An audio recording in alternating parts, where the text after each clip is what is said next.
আমার জন্য তোমার মায়া হয় না? এই যে এমন কষ্ট পেয়ে দুমড়ে মুচড়ে যায়, বিষণ্ণতায় হতাশায় মুখ থুবড়ে পড়ে থাকি।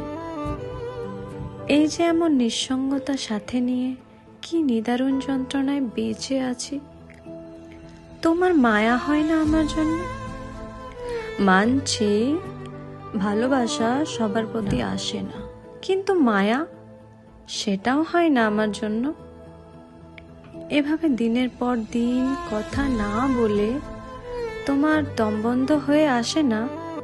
একটুখানি দেখার ইচ্ছেও হয় না বুঝি? এই যে এমন উতলা হয়ে তোমায় কত করে কাছে ডাকি, একটুও কাছে আসতে ইচ্ছে করে না? এভাবে সব কিছু মিথ্যে হতে পারে না। রাস্তায় পড়ে থাকা অভুক্ত কুকুর দেখেও মানুষের মায়া হয়। তোমার মায়া হয় না আমার জন্য?